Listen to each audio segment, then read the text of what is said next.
ये fire risk हैं, ठीक है। यानी अगर आप कोई ऐसे, फायर रिस्क का मतलब ये कि अगर आप कोई फ्लेमेबल मटेरियल, मिसाल के तौर पे आप कोई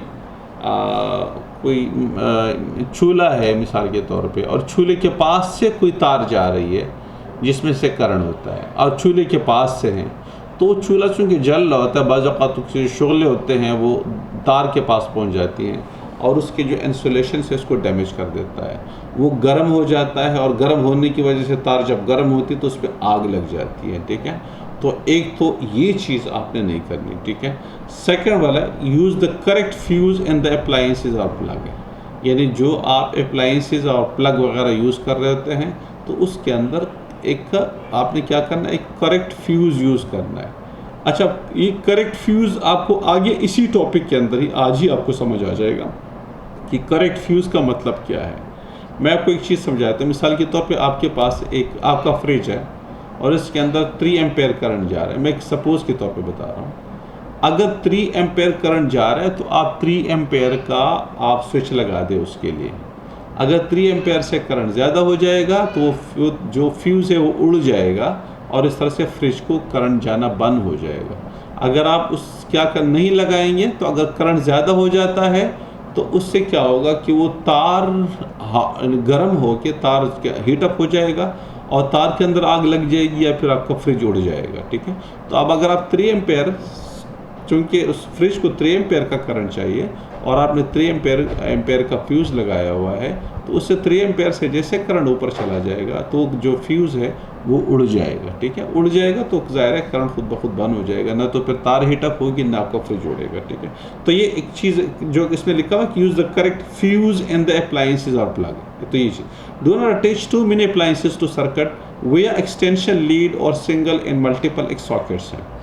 एक चीज़ और प्रॉब्लम ये होता है, सबसे पहले कि फायर रिस्क कब होता है। एक तो मैंने एक एग्जांपल दे दी कि आपने चूल्हे के पास से तार लगाई हुई है, फायर रिस्क। दूसरा ये होता है कि जब किसी तार में से करंट बहुत ज़्यादा हो जाए, यानी बारीक सी तार आप इस्त्री के लिए यूज़ कर रहे हैं, कोई आपका फ्रिज है और उसके लिए बारीक तार यूज़ कर रहे हैं, आपका एसी है और उसके लिए प्रॉपर जो तार होनी चाहिए वो तार की मोटाई का में आपने पतली तार यूज़ की हुई है। जाहिर है वो इस्त्री के लिए अगर आप पतली तार यूज़ करेंगे तो वो ज़्यादा करंट खींचता है इस्त्री, और जब ज़्यादा करंट खींचेगा पतली तार के अंदर इतनी गुंजाइश नहीं है, रेजिस्टेंस बढ़ेगी, हीटअप हो जाएगा, तार के अंदर आग लग जाएगी, ठीक है। इस तरह से ये तो वो तार हीटअप हो जाती है अगर उसमें से करंट जो है ज़्यादा बढ़ जाता है, ठीक है। तो करंट बढ़ने की वजह से तार हीटअप हो जाती है।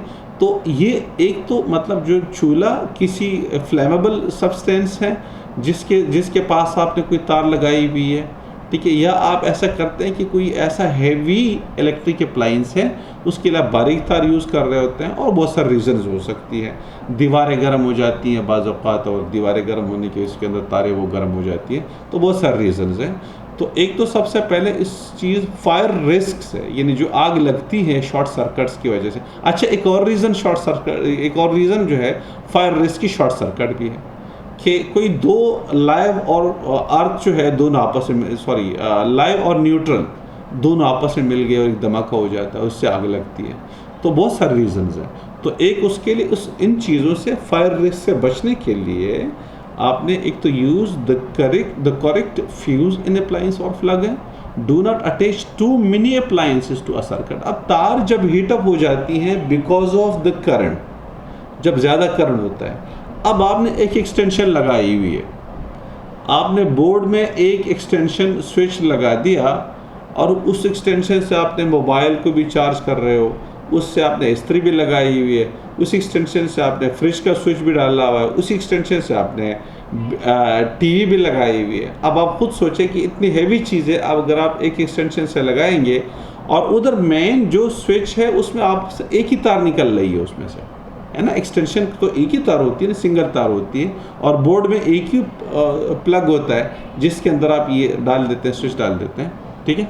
तो अब क्या होगा, ज़ाहिर है हीटअप होगा, क्योंकि आप एक ही तार में से इस्त्री भी ऑन कर रहे हैं, कोई और काम भी कर रहे होते हैं, यानी मोबाइल भी चार्ज कर रहे होते हैं, उसी से आप टीवी भी ऑन कर रहे होते हैं, इसी से कोई बल्ब भी आपने ऑन किया हुआ है, कंप्यूटर भी ऑन किया हुआ है आपने उससे, ठीक है।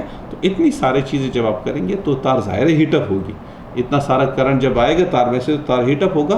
तो आपने क्या करना है कि एक एक्सटेंशन, ज़्यादा एक्सटेंशन नहीं लगाने, किसी एक्सटेंशन में से ज़्यादा इलेक्ट्रिक अप्लाइंसेस नहीं लगाने। Do not overload circuits by using 2 mini adapters हैं।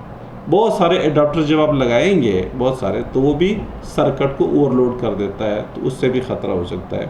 Appliances such as heaters use large amounts of power, so do not connect them to a lighting circuit design for low current. ये हमने पहले बता दिया आपको कि अगर आप एसी है मिसाल के तौर पे, या फ्रिज है, या हीटर है, इस तरह की चीज़ें नॉर्मल स्विच से अगर आप ऑन करेंगे जो कि नॉर्मली लाइट के लिए हैं, लैंप के लिए, बल्ब के लिए हैं, तो उससे क्या होगा, वो जो तार है, वो जो सर्किट है, वो हीटअप होगा और फिर ज़ाहिर है उसके अंदर आग लग सकती है। तो ये कुछ चीज़ें हैं जिससे आप अवॉइड कर सकते हैं फायर रिस्क को, ठीक है।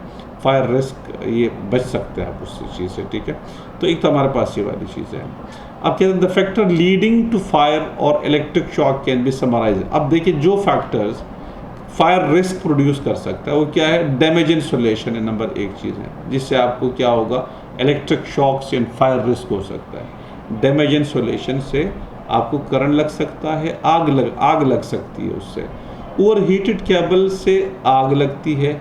डैम कंडीशन जो कि वेट कंडीशन है, उससे क्या होता है कि जो करंट लगता है उसके अंदर सिविरिटी आ सकती है, यानी ज़्यादा करंट लगेगा आपको। अगर आप नॉर्मल ड्राई स्किन पे अगर आपको करंट लगता है तो उससे तो ज़्यादा फर्क नहीं पड़ेगा, लेकिन अगर वेट कंडीशन है, डैम्प कंडीशन है, तो उसमें जो करंट लगेगा वो ज़्यादा ख़तरनाक होगा, ठीक है। इस तरह से अगर किसी प्लग को या एक्सटेंशंस को या लीड या सॉकेट को अगर आप ओवरलोड कर देते हैं तो उससे फायर रिस्क और इलेक्ट्रिक शॉक्स जो है ये चीज़ें हो सकती हैं। ये टेबल यहाँ पे दिया हुआ है, इसको देख सकते हैं, ठीक है। तो ये चीज़ें उसमें से हो सकती है। अब आ जाइए इलेक्ट्रिक लाइटिंग, यानी बिजली जो लाइटिंग किस तरह से होती हैं। जब करंट जा रहा होता है किसी बल्ब में से, किसी ट्यूब में, किसी एलईडी में, किसी फ्लोरेसेंट लैम्प में, तो उसमें से क्या होता है कि लाइट आती है। वो लाइट किस तरह से आती है, पुराने ज़माने में जो बल्ब इस्तेमाल होते थे, पुराने ज़माने में वो हीट ज़्यादा देते थे, रोशनी कम देते थे, यानी 10% वो इलेक्ट्रिकल एनर्जी को लाइट एनर्जी में कन्वर्ट कर रहे थे, बाकी जो 90% है वो हीट एनर्जी में कन्वर्ट करते थे। गर्मी ज़्यादा होती थी, रोशनी कम होती थी उसमें से। लेकिन आजकल के जो बल्ब है, जो एलईडी लाइट्स हैं, ये 40 to 50% इलेक्ट्रिक एनर्जी को लाइट एनर्जी में कन्वर्ट कर देते हैं, जबकि कुछ बहुत कम एनर्जी ऐसी होती है जो कि हीट एनर्जी में कन्वर्ट हो रही होती है। तो जैसे जैसे वक्त गुजर रहा होता है वो ज़्यादा एफिशिएंट बल्ब्स बन रहे होते हैं, और वो क्या करते हैं, एफिशिएंट होने का मतलब ये है कि बल्ब का काम होता है रोशनी देना। तो वो ज़्यादा एफिशिएंट बल्ब वही है जो ज़्यादा रोशनी दे, कम हीट प्रोड्यूस करें, यानी कम से कम इलेक्ट्रिकल एनर्जी यूज़ करें और ज़्यादा ही रोशनी आपको दे दे, ठीक है। तो ये आजकल ये बल्ब्स वगैरह बन रहे हैं। अब नेक्स्ट हमारे पास हैं फ्लोरेसेंट लैंप्स हैं। आपको ये नज़र आ रहा होगा, ये फ्लोरेसेंट लैंप्स हैं। ट्यूब जो आप पुराने ज़माने, आजकल भी इस्तेमाल हो रही है, लंबी वाली ट्यूब जो है, ठीक है। उसके अंदर क्या होता है, ये ऊपर देखिए बाहर से ये ग्रीन नज़र आ रहा है, बल्कि मैं इसको थोड़ा सा मैं वो कर दूँ, ये देखिए आपको भी नज़र आ रहा है। ये ब्लू जो है ये ग्लास ट्यूब है, ब्लू आपको नज़र आ रहा है, ठीक है। अंदर से मरकरी वेपर्स लगे होते हैं, इसके अंदर मरकरी वेपर्स होते हैं, दरमियान में पूरा ये मरकरी वेपर्स होते हैं, ठीक है। इसके अंदर फ्लोरेसेंट पाउडर्स होते हैं, यानी पाउडर्स होता है, फ्लोरेसेंट है। अगर इसके ऊपर लाइट रेडिएशन पड़ती है तो वो रोशनी दे रहा होता है। और ये फिलामेंट्स हैं, इसको हम इलेक्ट्रोड्स भी कहते हैं। जैसे हम स्विच ऑन करते हैं, सपोज करिए पॉजिटिव है, ये नेगेटिव है, ये इलेक्ट्रोड्स हैं, ठीक है। ये हीटअप होना शुरू हो जाते हैं। ये आपके पास क्या है, ये एक समझ लो कि एक एलिमेंट्स हैं, ये हीटअप होना शुरू हो जाते हैं। जैसे ही हीटअप होंगे, ठीक है, तो जो मरकरी वेपर्स है वो गर्म होना शुरू हो जाएंगे। वो कुछ रेडिएशन छोड़ते हैं, वो रेडिएशन जब इन फ्लोरेसेंट पाउडर्स के ऊपर पड़ती है तो वो जो है ग्लो करने लगता है, वो रोशनी देना शुरू कर देता है, ठीक है। तो फ्लोरेसेंट लैंप्स के अंदर ये होता है, यानी ये आपके पास एलिमेंट्स हैं जो कि हीटअप हो जाते हैं, ये भी, और हीटअप होने की वजह से रेडिएशन निकलती है इसमें से। वो रेडिएशन के थ्रू जो मरकरी वेपर्स होते हैं वो गर्म हो जाते हैं और वो ख़ास किस्म की रेडिएशन छोड़ देता है। वो रेडिएशन जाके इस फ्लोरेसेंट पाउडर के ऊपर जब पड़ती है तो वो ग्लो करने लगते हैं, रोशनी देना शुरू कर देते हैं। और इस तरीके से ये बहुत अच्छा, इन्हें इसकी रोशनी अच्छी रोशनी होती है उसकी, ठीक है। किसी ज़माने में ये बहुत मॉडर्न जो है हुआ करता था। पहले तो ये बल्ब होते थे, बहुत ज़्यादा एनर्जी खर्च कर लेते थे, 100 वाट के आते थे और 200 वाट के आते थे, जो कि बहुत ज़्यादा इलेक्ट्रिसिटी खर्च कर लेते थे, रोशनी बहुत कम देते थे। पर जब ये आ गए तो भाई बहुत ज़्यादा मॉडर्न चीज़ तस्वुर की जाती थी, बहुत अच्छी रोशनी देती थी। अब तो खैर इस चीज़ का भी ज़माना गया, अब तो मज़ीद चीज़ें आ रही है, तो भाई तो पुराना हो गया, ठीक है। ओके, अब हमारे पास जो है एक सेकंड में इसको थोड़ा सा